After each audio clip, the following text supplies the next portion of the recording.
I don't know. It might be. Yeah. All right. Well, hey, everybody. Wow, I butchered the mess out of that. See, we don't edit this video. We just go live. But anyways, guys, you already know the drill. I'm streaming on a few of my platforms. Here goes all my social media pages. Like I say all the time, I got the best social media pages ever. All right. Forget about Instagram. Instagram, I don't like you no more, man, because like they've been shadow banning me, so I'm refusing to post. But I still have the best Instagram page ever. It's Trouble Don't Last. I'm streaming on my X page, Twitter. All right, so that's Trouble Don't Last. I'm streaming on my Facebook, LinkedIn page, Sean Christopher Jenkins. I'm also streaming on my YouTube channel, Uplift Past Crossroads, and all the videos that me and Justin go live on, or all the videos that are on my YouTube channel, are always posted on my podcast, Uplift Past Crossroads, on every podcast platform you can think of. All right, so let's go ahead and get to it. So I got a treat for you guys today. So if you go to my YouTube channel, Upload Past Crossroads, me and Justin have a lot of playlists on here. We're doing a lot of things on here. So Upload Past Crossroads, you scroll down, you see that I have a section called Our Podcast, where all the people who go live with me on my YouTube channel gets all the recognition in the world, and I show all the videos I've done with them right here on Our Podcast, that section. So you want to see more videos with me and Justin? There it is right there. All right, but on my YouTube channel, I have a lot of playlists. One of the playlists is titled Book Breakdowns or Book Reviews. Another playlist that I just started is on the book we're going to talk about today, the Old Testament for a Complex World, how the Bible's dynamic testimony points to new life for the church. So this is the book. It's by Cameron B.R. Howard, right? So yeah, this book is legendary, man. You guys could not see that at all. I did not see how small the font was on that. But yeah, so this book is epic, man. So I had to read this for seminary school, just in case you're just watching this for the first time. I just started seminary school this semester. My last class is actually this coming up Monday, Oh, and that's yeah, oh, man, can't believe you're almost finished with it. right, yeah. I just hope I can finish on my assignments. I got an exegesis paper to do, which is gonna be like 12 to 15 pages. Then I have Oh, that's another, yeah, I got a final paper to do that's 12 to 15 pages for another class. And then, like I said, I had a presentation to do on this. So actually, yeah, going back to this book, for one of the classes I'm in, it's called the Old Testament, the Introduction to the Old Testament in the Hebrew Bible. That's one of the classes I'm in. The other class I'm in is Christian Belief Today. All right, and so for Introduction to the Old Testament and Hebrew Bible, we had to read this book and we had to do a presentation on it. So, Justin, I was trying to tell you before the call. Um, I did my presentation in the last class period. I was the only one to do it in my class because, like, I told my teacher I'll do a YouTube video on it, which we already did, the atomic particle collision yeah. one. Yeah, but like I didn't want to do that one because he said focus on a case study, and to him that wasn't really focusing on a case study. I thought that was, but so I yeah, yeah. So all right, guys. So we're gonna get to this video. All right. So today's video, up so much. I got it during Black Friday too.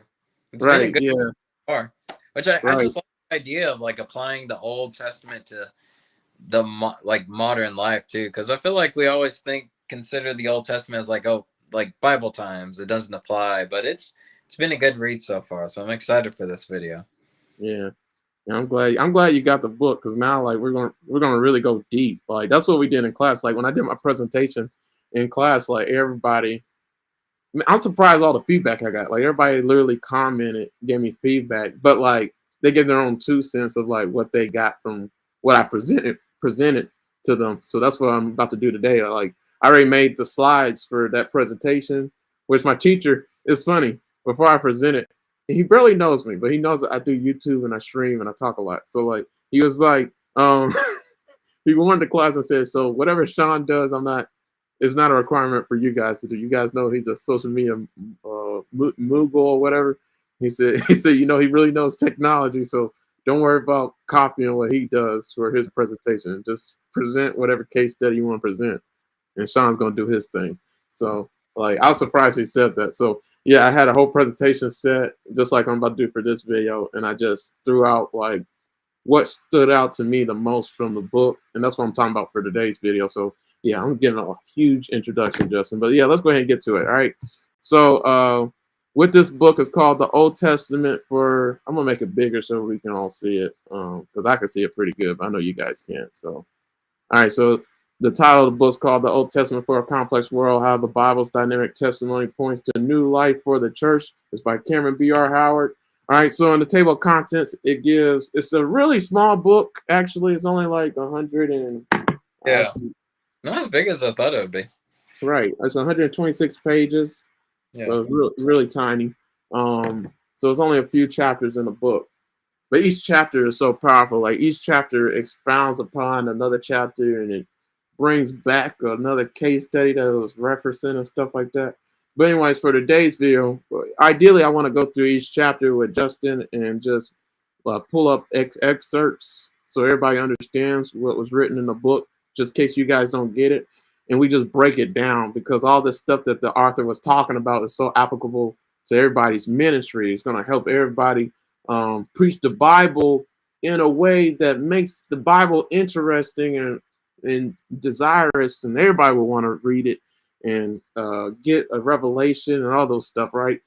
All right, so I'm gonna focus on that a lot today. So today's video, I'm focusing on chapter 2 with Justin. It's called "Adapting Popular Culture," page 29, right? And so the title of the video, if I could title it anything, would be "Preach for Today," right? Because the church and the preacher must be in today's time period, so they can reach the people in today's time period, not the people from 1880 in the slavery time, not the people during Jim Crow time in the 1960s, not the people from I don't know, Jesus's time period. I'm gonna use an example, right? So I saw this in a book that we were reading, but they didn't give this analogy, but this is just how I took it with what I read, and even with what I'm reading for this book, right? So let's say, that used to have newspapers used to be real popular back in the day, right? So this is from February 6, 1950. So I'm gonna use an analogy with you guys. Let's say, and this is what the author's talking about, like preach for today, so the Bible is more relevant, more relatable, more understandable to the people of your time period, right? So let's say let's say you want to invest in stocks, right? So everybody wants a lot of money, everybody do, right?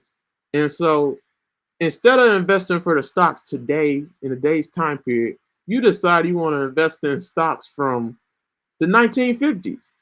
So you look at the newspaper from February 6, 1950, and look at the stocks from that newspaper. You guys can barely see it, but the only stock I know right here is Coca-Cola. Coca-Cola is right here. Okay, I see Chrysler, but I'm pretty sure Chrysler isn't as popular as it used to be, right? No. Yeah, I see J.C. Penney. What is J.C. Penney doing on here? Well, J.C. Penney, I think, was like a big outlet back then, right? Wow, that is crazy. I see J.C. Penney. But other than that, guys, like I see Dr. Pepper. I see DuPont. Okay, let me name some stuff you guys don't know. Gulf Oil. That's General Electric. People know that. Central Aim Transport, Eastern Airlines, Dow Chemical, Douglas Aircraft, Curtiss Wright, Crane. The whole point is, like, a lot of this stuff, a lot of these companies don't exist anymore. A lot of these companies have gone bankrupt or been bought out and it turned into a different company. So that company is irrelevant now. By the way, it goes, if you try to tell people, like if you're an investing group and you try to tell people to invest in stocks and you're telling them about stocks from 1950s and saying, these are the stocks to invest in, you should invest in these because they popped off. I'm telling you now, Coca-Cola is not going to go up like it did in the 1950s in today's time period. Coca-Cola has already ran its course, right? I would even venture to say Apple has kind of ran its course a little bit because Apple hasn't moved in since 2015 around there. Like it's been at the same price since 2015, even after the coronavirus, right? So the whole point is some people preach the Bible in a way, and I know you guys can attest to this. Some people, you go to some church and you hear a preacher preach. They preach in a way that's relatable for people in Jesus' time period, not relatable to the children today, not relatable to the people today. So a lot of people are preaching in a different time period than the people that are in their congregation. And then they wonder why nobody's coming to church. Nobody wants to hear a message from them. Nobody understands what we're saying. How can we reach the young people, right? You're not going to reach no young people talking about stocks from the 1950s when we got Tesla, Palantir, Planet 13, Avant Brands. I can keep on naming names that are new You're, companies. you're Right? just listing off your stocks, aren't you? You to me before. Right. I mean, that's all what came in my head. But I mean, but those companies are way more relevant than Climax, Mala, Denim, or Briggs, Borg, Warner. Like, what are these companies, man? Like, Abot Laboratories. Like, so just from me reading this book and a lot of books I had in seminary, I thought about that. Like, people literally in the AME Church, especially because you guys know I'm in the African Methodist Episcopal Church. Honestly, I hate the AME Church. I don't like it, so I don't even know why I'm in it. You know what I'm saying? But like, I know a need is a need. They have a need, and they have a need more so than any other denomination in the United States, in my eyes, right? So like, and the need is for change. The need is for innovation. The need is for something different, because all there's in the African Methodist Episcopal Church, the AME Church, they're so used to doing the same thing every single Sunday, and they'll never bulge from it. So I'm gonna use a few passages from the book to really hone in on that point. That's that analogy. I probably shouldn't start out the video like that, but I mean, it's gonna make it uh, even more understandable and stuff like that. Justin, you ready? You want me to just go ahead and read? Yeah, All right. I'm ready to go. All right. So chapter 2 for the book, The Old Testament for a Complex World, is titled "Adapting Popular Culture." All right, and what just happened? My laptop just did something. Did freeze? Like it kind of shut in and shut out real quick. All right, so when I read these excerpts, it's going to answer these questions. So when I basically take what the author wrote from this book, and I show you guys some of the stuff that she wrote, is going to answer this question. And this is the focus for today's video. You know, how are we to reach the world for Christ? And the title of today's video is "Preach for Christ." I mean, preach for today, right? So on page 31 of the Old Testament for a Complex World by Cameron Howard, it reads this. It says, in other words, many of the texts that we now consider sacred were simply the literature of the day. Though it seems an obvious point, it is important to remember that an ancient Israelite religion, whose practice is reflected in biblical texts, was not yet a religion of the book. The classification and the canonization of the group of books we know as the Hebrew Bible came even later. Thus, as we consider how these narratives adapt popular culture, the title of this chapter, we are also simply marking that they were popular culture. In their early days, they were not yet in a book set apart and revered in a way that we might think of the Bible's authority today. Justin, I talked a lot, man, so I'm gonna let you start off, man. Man, I'm glad you included this excerpt because that's what stuck with me when I read it. It's crazy to think that the Bible back then was not like religious text. It was like popular culture literature back then. It's like what scribes would like. Of course, like there was some like religious significance to these back then, but it was basically just what like scribes would have to like write down and spread to like their families and the friends, or it was passed down by oral tradition. So I feel like it is really important to see it that way because like the in order to relate to the audience today, we have to realize that the context of these texts, the context of the Bible, the context of the Old Testament was also written for the people back then as well. So I felt like the biggest goal that the author is trying to do is like find the bridge between the two. Like, how can we relate stories for people back then to an audience now? Like, how can we translate those into like something applicable? Like, that's something I always enjoy about Bible studies is like you look at the context, but you also see how does this apply to my life, or what are the applications to it? Right. Yeah, so I'm a really break down this excerpt real quick, right, from the book. So in other words, many of the texts that we now consider sacred were simply the literature of the day. I'm gonna stop there.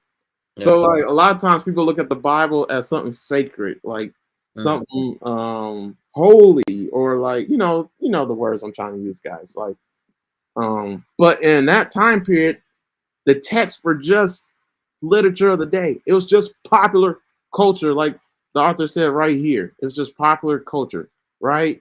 So like it was just something that was understood. It related with the time periods. It was not something afar off and not relatable at all, right? Literally everybody understood what was written, right? So a lot of times when people, that's the question. When you preach the Bible to other people, when you preach the gospel and give it to other people, it doesn't make sense. See, literally, when the scrolls wrote in that time period and translated what, when the scribes wrote what they were translating to what we have today from what was there in their time period, from their people that wrote those scrolls, like those people who wrote those scrolls, those scribes, like they were in the culture. They knew the time period. They were Yeah. in the now, right? So they understood how to reach people, how to make stuff understandable to the people they were writing to, right? And so that's the thing. Like that is a revelation in and of itself. So the whole point of the book is like through the formation of the Bible, through how the Bible came together, the author's trying to show us through this book that yeah, we can receive a revelation. We can receive guidance as to how to preach the gospel, how to receive a new revelation from God, just all those things. So the Bible, one of my points I had was, the Bible was relevant in their time. It went with their culture. It was not outdated. It was not out of touch. It was not irrelevant, right? So the question is your church relevant? Is your church outdated? Is your church out of touch? Are you out of touch? Because if that's the case, that's a problem, right? You're talking about how can we reach young people? That's the biggest question in the Emmy Church in the 13th district in Tennessee and Kentucky. And they have the answer, but they don't do anything about it. The thing you have to do about it is change. It's through innovation. It's through being updated, not outdated, right? So like this, you get the answer just from how the formation of the Bible came into being, right? You got to preach for today's time period, not 100 years from, 100 years ago or 200 years ago. All the people are dead. You got to preach for the generation today, the generations today, because more than one generation alive right now. You know what I'm saying? So, and there's a different way to reach every generation. So you got to know how to reach them. What was their time period like? What was their culture like? Because every generation is different, every decade is different, every time period is different, right? And you got to be willing to adapt. A lot of churches, a lot of preachers, a lot of followers of God aren't willing to adapt. But the Bible is adaptable. That's the thing. We're going to talk about that when we get to chapter 3. But basically, the Bible is so relatable, it's so updated, right? It's not even close to being out of touch, right? The scrolls and the people and the scribes who wrote the Bible, right? They were so relevant to the people of their time period that it makes the Bible even relevant to today, right? So you can even look at people like that, like Billy Graham. His messages will never die. Like it will always be relevant because he related to the people of his time period. And so when we go back and look at his sermons, we kind of know the time period. We know the history more than they knew it because they were living it. They didn't get to experience it like that. You know what I'm saying? So like, because we have hindsight's 2020, right? Like his messages are even more relatable now than even probably when he preached because it was that relatable. So the question is for preachers, teachers of the Bibles, even Sunday school people, even no matter who you are, believers in general, you're trying to preach the gospel to people, you can't exclude the culture. You can't exclude different generations. You can't exclude a decade. You can't exclude a different time period because the Bible doesn't do that.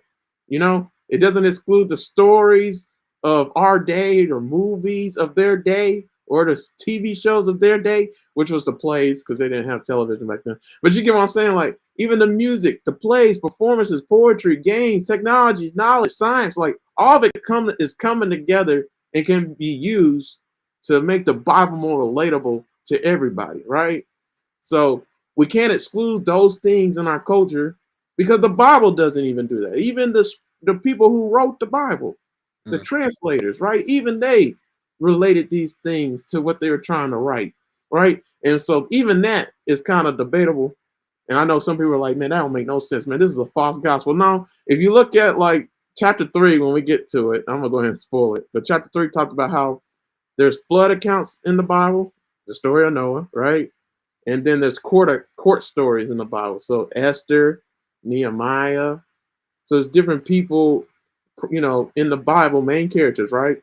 Who were the setting was in a court, like with a king and the king's horsemen, and chariot. You know what I'm trying to say, like the whole court story. That's what it's called. So like in that time period, the scrolls used the stories of their time period. Like there's stories of flood accounts, there's stories of court accounts, and they told the story of God through those stories in their culture to make God more relevant for the people of their day. So I know that could be kind of troubling to some people. Like, man, that's a false gospel. Like, but no, that's how the Bible came about into being, right? So you can't exclude those things because it is included. Like how the Bible came into being. So just I'll let you go ahead and talk, man. I know you got stuff, Yeah, man. I would even like take your question like how are we out how are the pastors today out of touch, or are they out of touch with today's culture? I would even like rephrase that. In what ways are today's churches like closing the doors to today's youth or today's audience? Because I feel like that's a lot of times we stick, and I feel like the older we get, we like to stick with like what makes us feel comfortable, our habits. Sean and I before the video, we were talking about like how our habits make us. And like as you get older, you get more solidified into your habits. You get comfortable in like how the gospel should be preached, like how God should be represented, how Jesus needs to be represented. And that makes it really hard, I think, to connect with like a younger audience as well. Yao and I just watched this movie called Jesus Revolution, and it was really good. I was a little worried about it because at first I thought they were going to talk about how the hippies are in the right and how their lifestyle is all about like love and peace while ignoring like the drugs and sex. But no, they addressed everything, which I thought was neat. But they it was basically like looking on both sides about how like the hippies were like they were looking for a spiritual awakening. They were just like looking in the wrong places, unfortunately. But then it was like looking at the older church members and how they didn't recognize a need in today's youth for like love and understanding, and instead they like were very hard hearted, or not all of them. There was like you saw character development, but at the beginning they were like their hearts were hardened to like a spiritual awakening in today's youth. And it's because, and the reason they weren't able to pull in more people was because they were like inadvertently closing their doors. They thought this is the way that it should be done. When instead, but instead of like winning over hearts as they should. And I think that's a really important part of like understanding how the books of the Bibles are a collection of stories, is because it does show like those are times that God is winning hearts. It's not, he wasn't necessarily trying to lay down like this is how the church should be run, or these are like super religious texts, although they are a good foundation. I'm not trying to say that at all, but we do have to recognize they are a product of that culture as well, and it's going to follow some of those storytelling templates, or it's going to follow some of those models. So we have to find a way to like translate those to, okay, what's the applicability for that today? Because as Sean was saying before, like if we are too concerned with how it's preached, I feel like we're going to miss like a lot of, we're going to like lose a lot of hearts or lose a lot of souls just because maybe we've hurt somebody, or we've been too judgmental or legalistic on how someone's life is being ran. Right. And that's something else too. Like you don't really know something until you can teach it, Mm-hmm. right? And I would even go further. You don't really know something until you can make disciples, and like what you have said has transformed lives. So like, I mean, it's different. You can go to church all you want, right? But the preacher And if the church is not like transforming your life, transforming your relationship with God for the better, right? Like helping you to elevate your game in all facets of life. That's what God does. That's the power of being with other believers like me and Justin, or Mm. like just being around. I mean, when 2 or 3 are gathered in my name, there I am in the midst of them. That's what Jesus said in Matthew. So what happens when it's a whole church?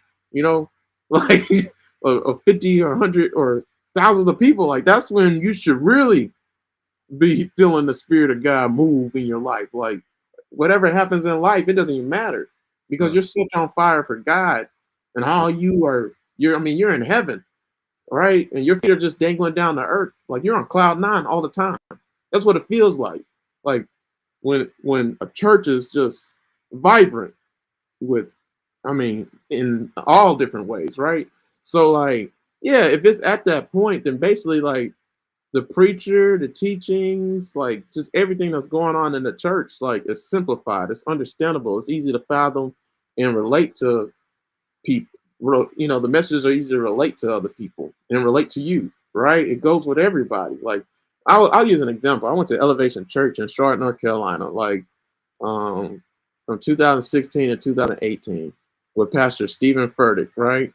Everybody knows that name, right? So it's a mega church. Everybody knows Elevation Worship, Christian music, right? So like that's the church I went to right when I graduated from college. And before I even went there, I used to work at a children consignment shop called Children Trove. And like every day when I was there, like I was the closer, so I worked from like I don't know 5 to closing time 11 or something like that. So after classes, and I would just be by myself late at night closing. So I'd be mopping the floor, and then the restaurant right beside me was a sushi restaurant, and they'd be having music bumping in there. And I used to just like have my headphones in. I'd always be listening to Pastor Stephen Furtick preacher's sermons. I always hear him talk about groups, but life groups, Bible studies. That's what he would always talk about and market. And he said like you got to join one, man. And I used to be like, man, I pray I get to go to Elevation. Like I prayed to go to a church like Elevation.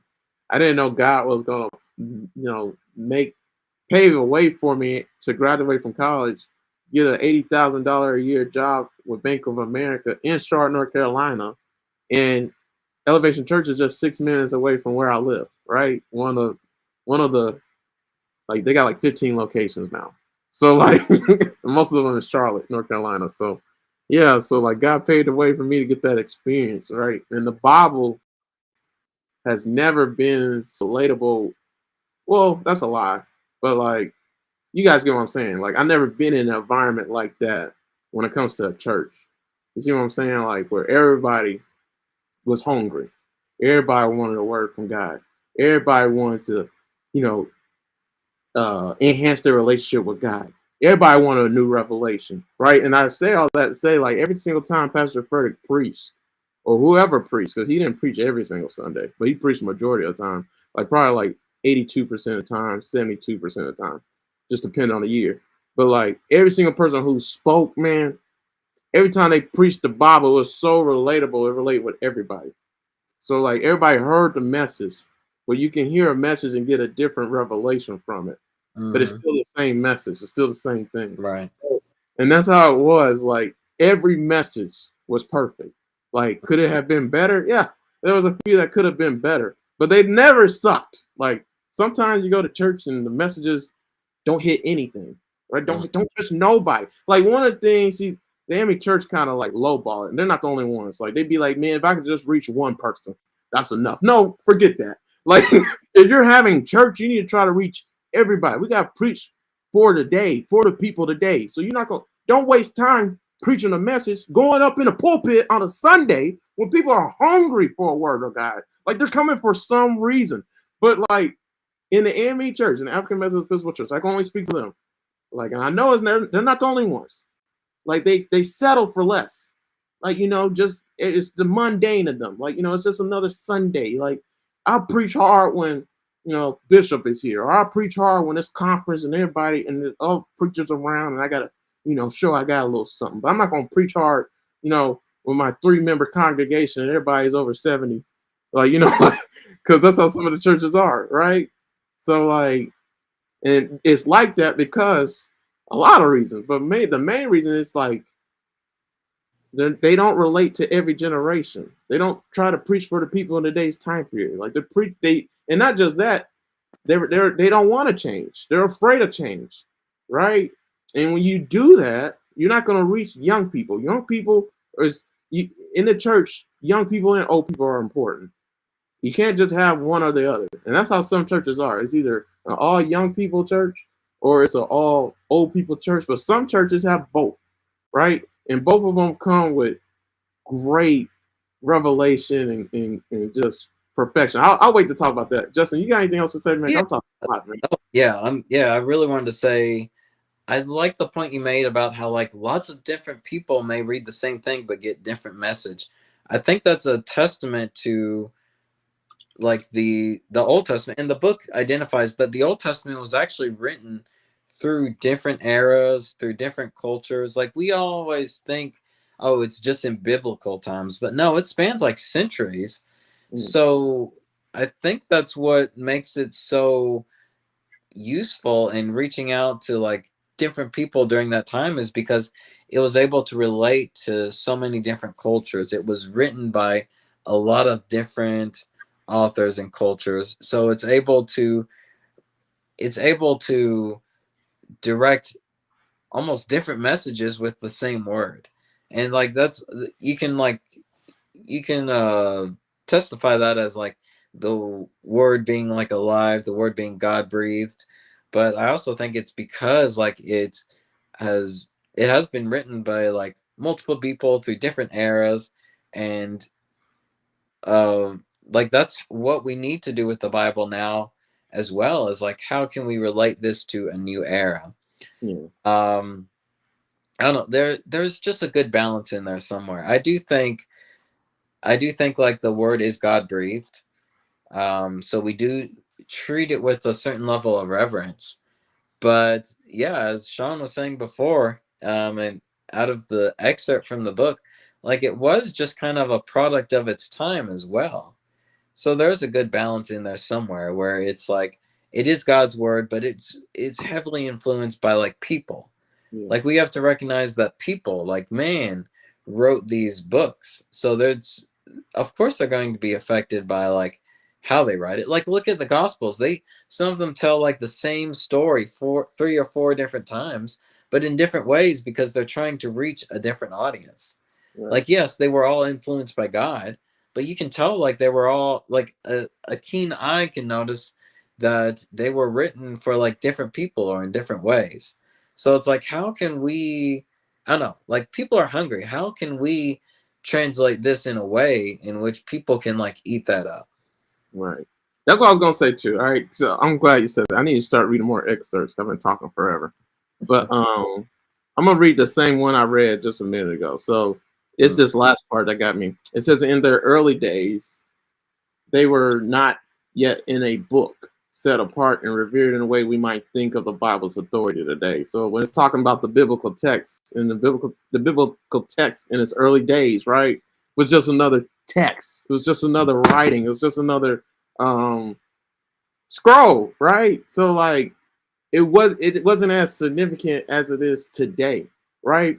And that's the thing. Like even today's time period, right? Like there's some stuff that we don't know that's significant right now that's going on, or like we we hide it under the rug. It's like it's not really a big deal. You know what? It's nonchalant to us, but like it's really a big deal. Like in 100 years from now, like it's gonna be like, man, like they were doing that. Like this was huge. Like, but like we don't see the significance of it, but it is significant, right? Same thing like with the literature, the sacred writings of their time period. Like it wasn't even sacred. It was just another thing. So that's why it's important, like, not to overlook the things in our culture, not to overlook what's happening in our world today. You can't be totally oblivious to it.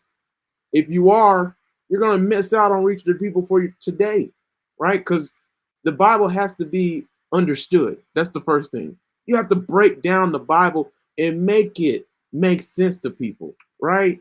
And the greatest way to do that is through the movies, TV shows, books, different genres that are going around in our world today, right? That's the greatest way to make it simple. So that's a parable, like Jesus told in his time period. He was preaching in parables. And someone asked him, like, why do you preach in parables? Like, because you guys want to understand it if I, spoke from a heavenly perspective. So I had to break stuff down to you from your perspective, from an earthly perspective. So it makes sense, right? That's why even with preachers, like, we have to preach in parables, using stories, even mythologies, like stuff like that, to make it make sense to people, right? Make it what makes sense. Make God make sense. Make the Bible make sense. Make it relevant. So like when people hear a story again from the Bible, they're like, oh yeah, I know that. Like they could break it down. You know what I'm saying? Just from the story, the game, the technology, whatever you use to reach them when it came to whatever text you're trying to preach, right? So like this is the greatest way to reach people for Christ. Like I asked everybody at the very beginning of the video, like, well, it was at the beginning, but it was at the beginning. Like I asked, how do we reach people? How do we reach the world for Christ? Like this is one of the many ways. It's not just a one answer question. Like I'm about to read a lot of other excerpts, but in chapter 2, and from the introduction of this book, it gave a summary of what chapter 2 would talk about in chapter 1. And chapter 1 is titled "The Bible's Dynamic Witness." All right, so it reads, the chapter emphasizes that new circumstances and new experiences can give rise to new methods of storytelling, and it encourages faith communities to reflect on how they are telling their own stories. All right, I want to read that again. But Justin, stop me if you want to say something. All right, if something clicks. And by the way, your outfit matches the book. By the way, like. Oh yeah, it does. Were you going for that? Were you going for that? No, I just heard you were wearing like the vest, so I put on a vest over the shirt I already had on. Okay, yeah. So this chapter emphasizes the new circumstances and new experiences. All right. So new circumstances and new experiences can arise to new methods of storytelling, right? So let's flip it. Old circumstances and old experiences cannot give rise to new methods of storytelling. I mean, it could, but like, who are you going to be reaching at that point? Right? Like, that's what I'm saying. Like, that's what the author is trying to get us to think about with this book. She's just trying to tell us, like, there's so much new revelation to be getting from the Bible, from one story in the Bible, for example, right? And so, like, I think we have to look at how Jesus chose his parables too. Yeah. Like for parables, he chose occupations that people could relate to, like farmers and shepherds, or like indentured servants. Like those were like people Jesus was trying to reach. So he told parables about those people. Like Jesus himself came up with new stories, new parables to relate to that culture. And I think like that's exactly what the excerpt that you showed is trying to do. Yeah. So like, we got to really know what I like what she said here. We got to reflect on how we are telling our stories or telling the Bible story, right? Because there's not one way to tell the Bible story. And that's what a lot of people try to force on to other people. Like even with the ME church, like with board examiners, like they try to push us to preach a certain way, but there's not one set way to preach. There's not one set way to teach a message. Like a lot of people online who are like holy rollers and stuff like that, they really get annoyed when somebody tries to make the Bible like cool. Like that's the greatest way to put it. Or somebody try to do something different with a message. They like for example, if I was like, I used to play it wasn't even rap music, it was just like rap beats, like the what's it called, the instrumental. It wasn't even like, you can't even hear nobody rapping or anything. It was just an instrumental that sounded like rap. That played while my short videos would play, right? So like one person would be like, man, why are you playing devil music? It was just an instrumental. Like it had no lyrics to it. But just because it was sounded like rap music, it was devil's music, right? So but like it made the message like cool to some people. But to some people, man, why are you playing the devil's music? It's just an instrumental. Like it had no message behind it. Like, so like, but yeah, like new circumstances and new experiences can give rise to new methods of storytelling. So like a lot of times, like in the AME church, at least I can only speak for that. Like I hear the same message preached the same way, or I hear the same sermon preached the same exact way. And then what's really sad is some preachers even preach, like for example, Christmas service. Like they'll preach the same exact message every single Christmas, or they'll preach the same Thanksgiving message every single Thanksgiving. Like literally the same. Like they don't change it at all. They just read the same script and everything. Like what the heck? Like you know what I'm saying? Like that's one thing I'm learning in seminary. Like there's so much to learn, so many revelations to get from God. Like you can preach the same, you can preach the same text for the rest of your life with the Bible, but preach it in a different way and get a new something new from it every single time, right? So like, but it's all dependent on your methods of storytelling, your experience, right? Your knowledge, like what's today's time? Like, how you gonna relate? Like, there's different ways to really play around with it to really make the Bible make sense. You see what I'm I saying? will I will play devil's advocate a little bit there, just maybe because I see what you're going for. Mm-hmm. I do want to say maybe you should like know your audience as well. Right. Because I've been to some Thanksgiving services where they say the same message, but because I'm a more mature Christian and I can like appreciate what they're saying, like I like the same sermon over and over. But like if I were like new, or if I don't speak Christianese, then yeah, you would have to find new ways to connect to them. And I think that's really important. So like I definitely think like know your audience would be an important thing for that before you just start trying to do new things. Because I've also seen like I've seen some like cringy Christian stuff that are trying to like be hip and cool to reach out to the new kids. And I think it loses some of its sustenance because of that. Yeah. So you got, I think there's a man, I use this word already too many times in this video, but there's a balance in there. Like Right. I do need to like make it relatable to kids, like because kids aren't gonna be like impressed by like if you can like read the King James version of the Advent or whatever, but like you don't want to like start rapping like a white guy in order to reach out to the youth nowadays. Like you do want like the substance of what you're trying to preach too, if that makes sense. Yeah. Yeah. Like I'm gonna read some more excerpts. Let's see where else we can go with this. So on page 59 of the book, Cameron B.R. Howard wrote, in chapter 2, we looked at examples of the ways ancient Israel told its stories by reworking existing popular genres to make particular claims about the God of Israel. So like this is the whole point of the video, man. Like you can use like existing popular culture, like anything in it, poetry, music, books, TV show, it could be anything, politics, to make particular claims about the God of Israel. Mm. And even with this statement, like somebody would like think this is controversial, right? Like they'd be like, man, like we should be separate from the world. Like we should have nothing to do with it. But if you have nothing to, it's a saying. I don't know what the saying was, but basically it said like, if you have nothing to do with the world, how are you gonna reach the world? Like, oh, if you're so heavily minded, you'll be no earthly good. That's the saying. It was something like that, right?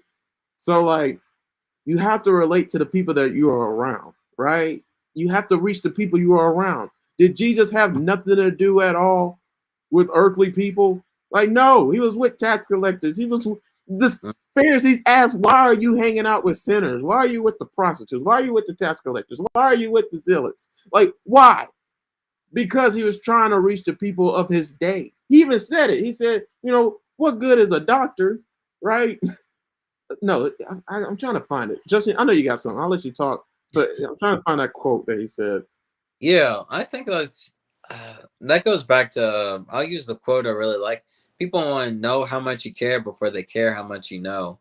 And I Mm, think that's what makes stories more powerful, especially in like Jesus's time. Like Jesus had to give, like if you read Jesus's stuff, like they were actually really hard to swallow stuff.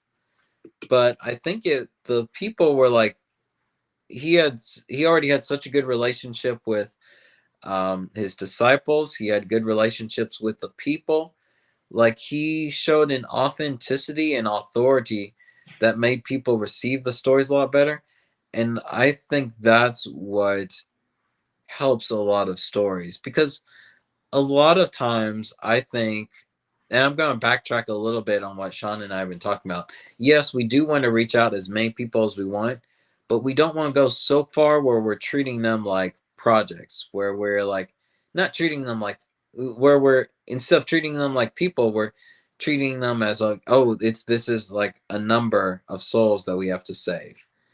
I think that helps relate to today's culture, today's popular culture, is if you like show a care and understanding for somebody. Like even if you're like older and you don't understand like what kids are doing nowadays, like the fact that you try and care, I think builds up that connection to make a story feel more authentic, because a lot of times people will just try to use stories, or just try to use like whatever's popular nowadays, or just posting like something that sounds good on a on um on like a template or a meme or a starry sky to like just make it sound good.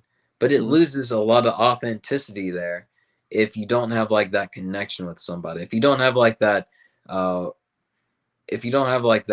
feeling that's supposed to accompany it.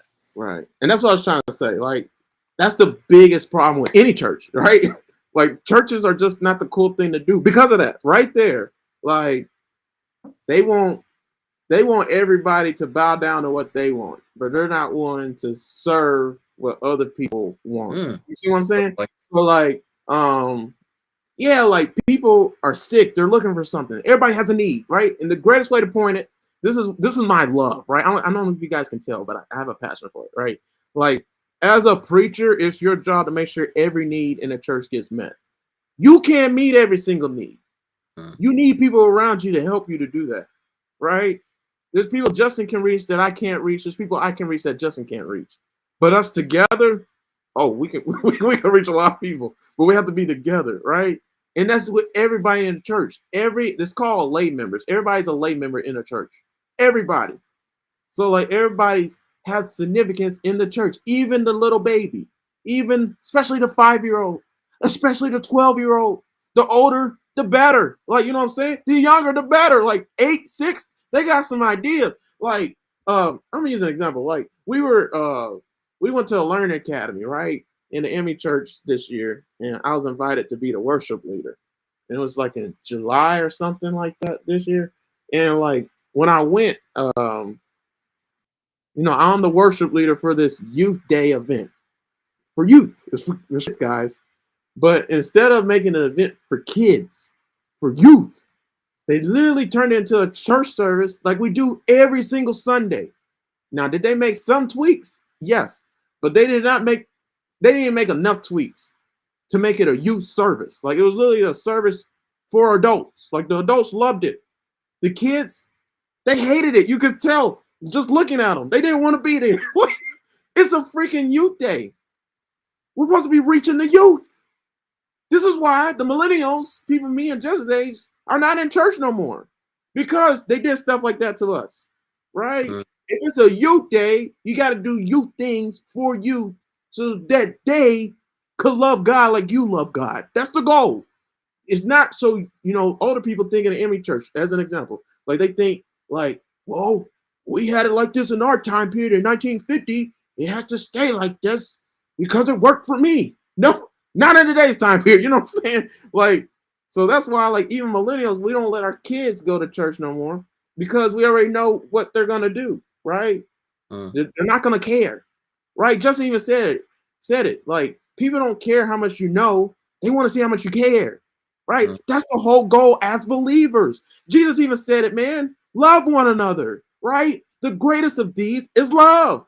mm, Nothing beats love, right? So, like, if you really love your neighbor, what are you gonna do? You're gonna make sure they get what they need, what they want. Not even what they want, what they need, right? And so that's the goal of every single church, right? So this is how you relate to people. This is how you make the gospel understandable to people. You literally see where they're at, what level they're at, and you relate the Bible to them. That's it. So like for the Learning Academy, literally like the preacher talked about Dr. Seuss. I asked one of my cousins, my cousin's daughter now, like, do you know who Dr. Seuss is? She said, yeah. But like I'm pretty sure, Justin, I don't know. I don't think the younger generation knows Dr. Seuss like we know Dr. You're Seuss. You right. know, Oh, yeah, of course not. like, and then on top of that, even our parents, like, they really knew Dr. Seuss. You know what I'm saying? Like, they knew Dr. Seuss. They grew up with Dr. Seuss. Like, so like the kids in today's time period, like his sermon was about Dr. Seuss. The adults loved it, but the kids, like, it was not hitting anything. Yeah. And then on top of that, like they try to force the kids to sing. They didn't want to sing, so like they had a whole like people my age singing up there that like a random choir from somewhere else. Like so, like it was just a lot of stuff. Like bro, like if it's a youth service, all kids want to do is have fun. That's the first thing. Kids want to have fun. But what do people do in churches? Well, we ain't have fun when we were kids. We sat down, we had sit in church. That's what they're gonna do. No, they want to have fun. So that means they gotta have games. That means they need to have icebreakers so they can get to know each other to make the experience more understandable. Then on top of that, even when you do those things, you tie in the games and the icebreakers to your message. Your message does not need to be longer than, honestly, 10 minutes. If you're talking to kids, right? I don't care what age, any kid, but especially 5-year-olds, 5-minute sermon. You know what I mean? Because all the messages and all the games that you did will hit on the point that you're going to make for your sermon. That's it. That's it. That makes the whole experience. So the games, the message, the icebreakers, the experience. That's what kids want. And so kids want change, right? That's the biggest thing. They want innovation. They want updates, not outdated stuff, right? So yeah, like you guys see what I'm saying. Justin, at your churches that you attend, man, did they ever sing like real old songs that kids hate? Like, and then when they sung newer songs, like y'all loved it. Like, you see what I'm saying? I've been to some churches I've been to are like that. I feel like I'm trying to think. Man, I feel like my more recent churches have had more modern music though. Okay. I have been to like Church of Christ with my sister and her family. And it's like it's older songs and they don't have a band, but I feel like it's not that bad. I don't know, I feel like the kids just go along with it. Okay. Yeah, I know when I grew up, man. I still remember I was so traumatized in church, man. Like I said, I don't like AME, but like I'm here to help because there's a need that needs to be met, and I'm here to meet the need of just innovation, change. Like you don't have to be traditional. Like you could be traditional, that's fine, but you don't need to be traditional in every single area, especially with kids. You can stop that. And then there's certain age groups that have anything to do with kids, no more. And they're still over the worship service, worship experiences for kid events. Like, it need to be all young people over that because we're more relatable and understand them more because it's about keeping them, not losing them. No more. Like, so like we're only losing generations to the church because of us not willing to change and adapt and make it understandable. Like kids want to understand why. That's what millennials want. We want to know why we need to do something, right? A lot of times people in any older generation older than us, like they just think like we have to respect authority because they said something, we got to do it. But that's not any generation after millennials and millennials. Like we need to know why we need to do something. As soon as you make it understandable and relatable in that way, then you got them hooked. Then everything that you do from that point on makes sense. But you have to make it make sense, right? And so that's the whole point with like this excerpt from this part that I read. You know, in chapter 2, we looked at examples of the ways ancient Israel told its stories by reworking existing popular genres to make particular claims about the God of Israel, right? So I was gonna say, like, I was gonna ask everybody a question. You know, how do we teach the Bible, right? So the answer is the Bible and the way the Bible was formulated, and the way that the scribes, translated the Bible with their culture. It proves, and it proved, and it still proves that it works. Like how they went about formatting the Bible. Like literally, the way that the scribes wrote the Bible. We've been saying it. Like They related the popular genres, the things going on in their culture, and they reworked it to like teach about God, teach about the revelation of God, right? And it was so relatable with their time period that it was relatable to our time period, right? So just with doing that, it keeps the Bible alive. It keeps the Bible fresh and new. So that's what the Bible is. It's active, it's living. It can go in any time period, in any culture. It does not die. God is not dead. That's a movie, right? Popular culture. Oh, it's not popular no more. But you guys see what I'm saying? Like, see, it's important to know these things, right? Because even what the scribes wrote is relevant still because it spoke about popular genres of their day. That's the key. So, like, we said that earlier, but like the author's really trying to hone in on that. And I was trying to read this scripture verse. Scripture verse was like Vincent commented was Luke 5:31-32. Jesus answered them, "It is not the healthy who need a doctor, but the sick. I have not come to call the righteous, but sinners to repentance." So for me and my ministry, I can't speak for Justin, but for me and my ministry, I care a lot about kids. I'm like Deion Sanders, man. I just want to be with the kids. That's all. Like, I love kids. I'm trying to stay young. I'm trying to stay hip. I'm just trying to stay fly. Like, I want to know what is in the now right now so that, I'm in the times. I don't want to ever be out of touch. Like, that would be my worst nightmare. Like, that's like being like Captain America. See, in popular culture, right? That's like being in Captain America coming back. I don't even know when he came back. I think he came back like 150 years or 190 years from when he was alive. And then he was in New York City, like in the first Captain America movie. He was in New York City in 2012. Like, and he was looking at the world like, dang, it looks different than, he was last time he was alive was 1920. Right. So it was Like 100 years. World War II, so it wasn't Yeah. that. Yeah, it was only like 70 years. 70 years. I mean, but Yeah, still, that's still, huge that's still awakening. like I was trying to do the math. 150 years. No, it wasn't that long ago. Yeah, it But wasn't yeah, that long. gotcha. Yeah.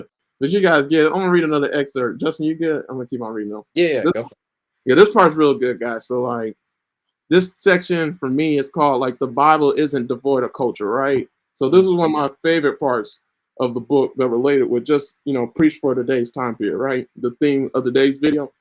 So the Bible isn't devoid of culture. So Cameron B. R. Howard wrote, the text of the Hebrew Bible did not arise ex nihilo. That just means void out of nothingness. That's what that means.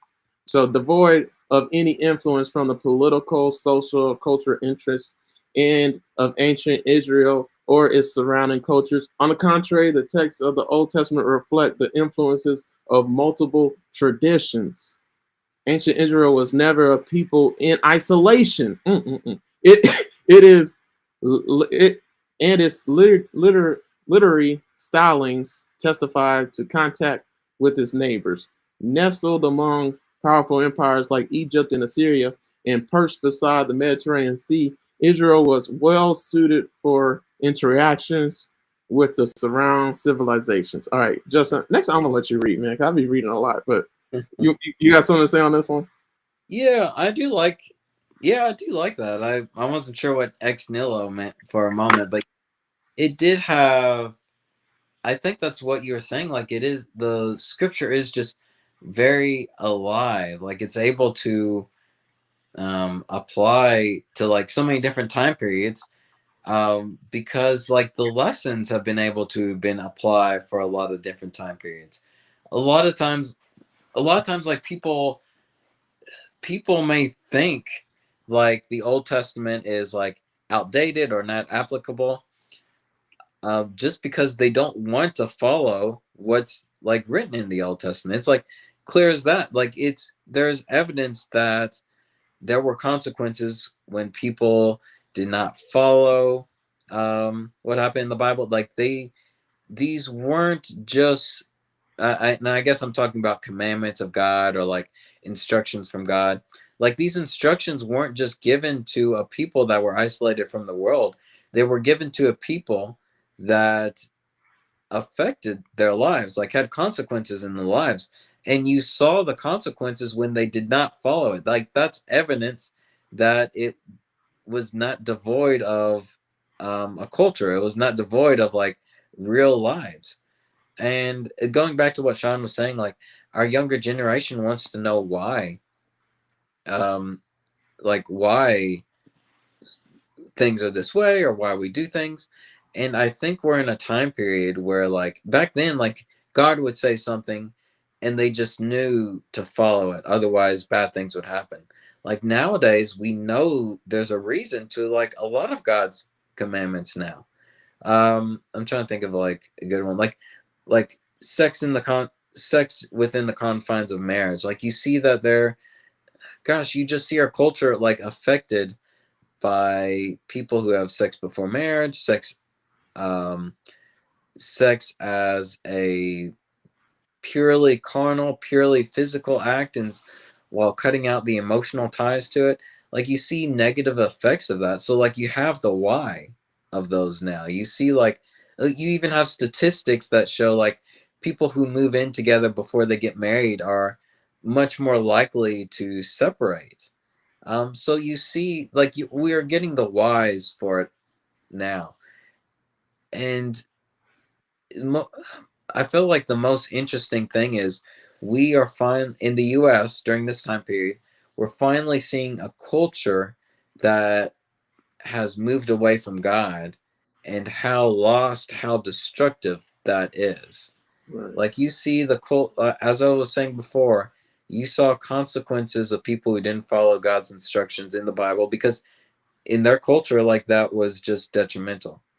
But now you see the culture that has also moved away from God now, and you see the same consequences. You see the same hurt. You see the same bad decisions that are being made. And it just shows that the commandments, the instructions of the Bible apply for every culture because God has given them to us for the good of us. And honestly, that's the amazing part of these instructions is that they're able to be applied for different cultures, for different time periods, because I really think God prepared that in advance.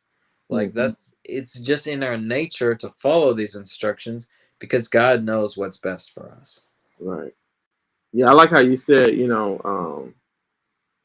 I had that in my notes basically, but I'll say it like I said it. Just because something is old does not mean it is irrelevant. Mm-hmm. And that's what young people have to understand and old people have to understand. Like, even though something's new doesn't mean it's irrelevant, right? All of it comes together. Like, everything's happening for a reason. Like, Mm-hmm. we got to stop being so closed off to stuff, right? Because when you're closed off, you miss seeing God, right? So the Bible is still relevant for the future. It's still relevant for the past. Like, it's relevant in whatever time period you want to put the Bible in, right? So, like I said, like Justin been saying, like I just said, just because something is old does not mean it is irrelevant or it should be disregarded or it's outdated or anything like that. So, Mm-hmm. and then also we don't have to preach the Bible the same way all the time, nor should we, right? So a lot of people think like a text has to be a certain way. No, it doesn't, right? There's a lot of revelations to receive from one text in the Bible or from one Bible verse, even. Like, so we gotta stop saying like this is what it says. Like, it may have one point. Yeah, I'll go with that, but it's not gonna just be this is the only way to preach that. Like, no, there's a lot of Oh yeah. stuff to see in any text you want to slice, whatever text you and however you want to slice it. Like, it's the Bible.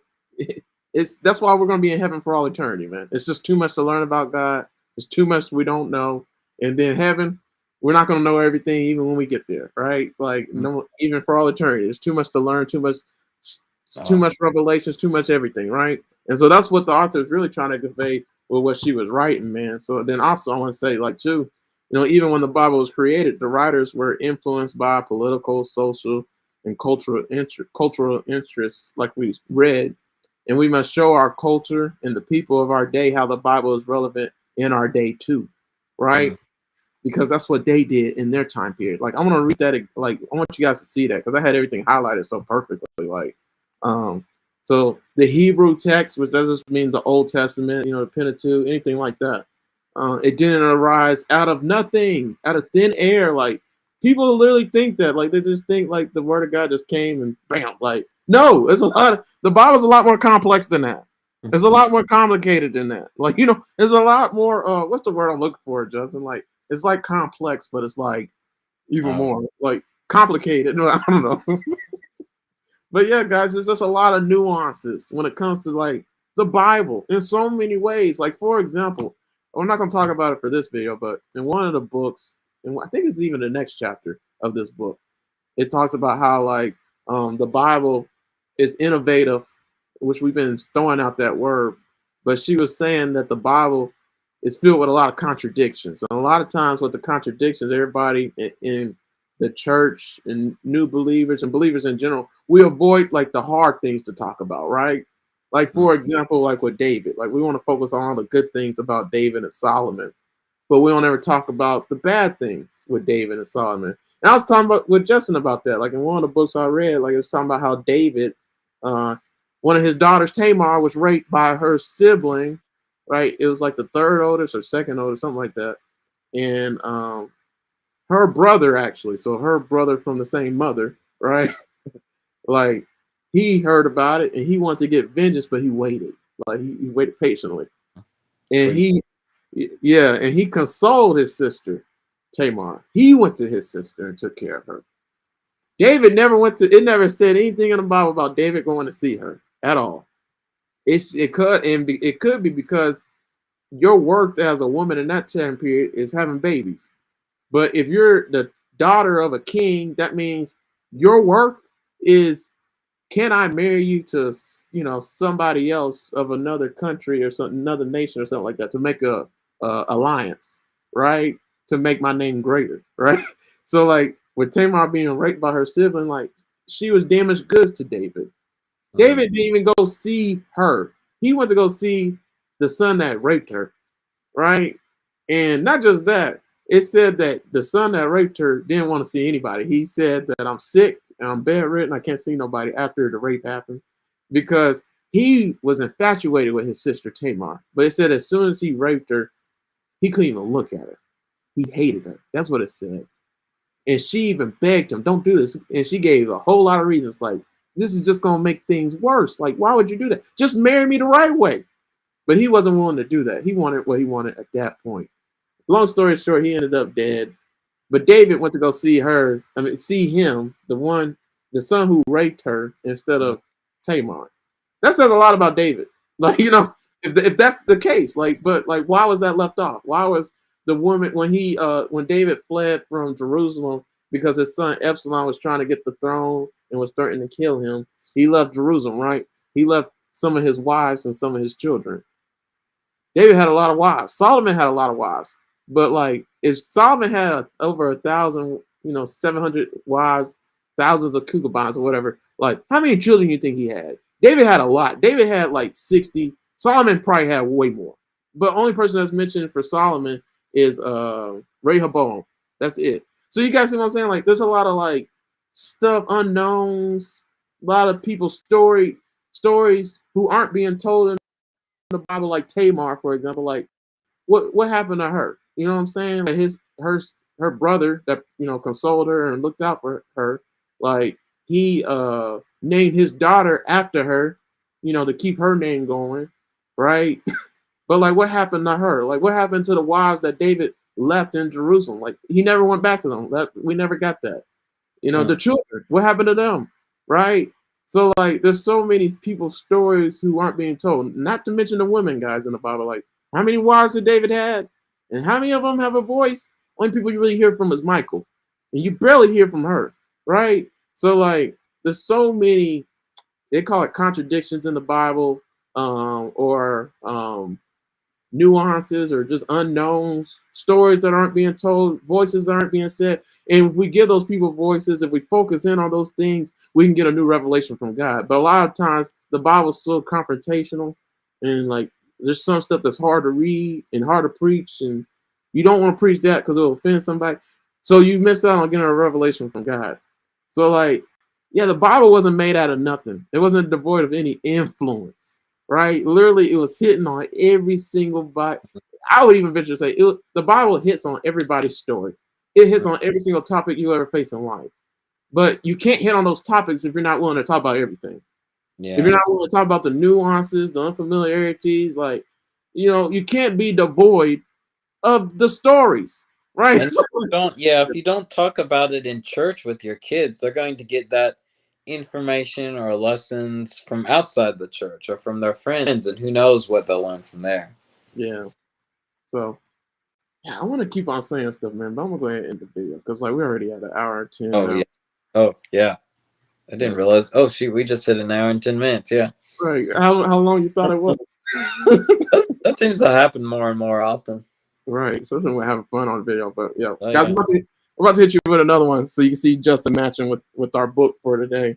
So Oh this yeah. was this was another book review. The book was the Old Testament for a Complex World. So y'all go ahead and check out this book. It's amazing, man. Me and Justin are learning a lot from it. And like I always tell you guys, I got the best social media pages ever. Go to all of them, follow, share, like, comment, do all those things. Please help my pages grow. And then also, if you go to my YouTube channel, Uplift Past Crossroads, I have a lot of playlists. Like I really organized this very nicely. So like, if you really enjoyed this video with me and Justin, just scroll down to where it says our podcast, and you can go to me and Justin's playlist right here to listen to us way more.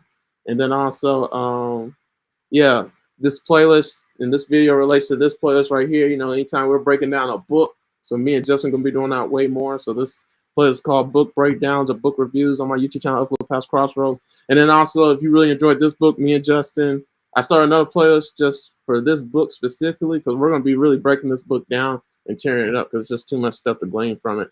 And then also here goes Justin's YouTube channel, Chaplain's Log. So be sure to subscribe to his YouTube channel and click the bell when you subscribe to our channels. That means you're turning on the post notifications so you're notified anytime we upload another video.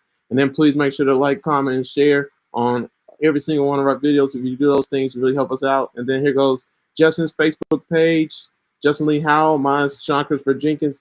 You can befriend us on there. And then send us a DM on there if you got any questions. We'll do a video on the questions that you ask. That's what we normally do with people who ask us questions on social media. So thanks for tuning in, guys. You guys have a great one. We don't see you again, but yeah, God bless you. And have a great rest of your week. Peace.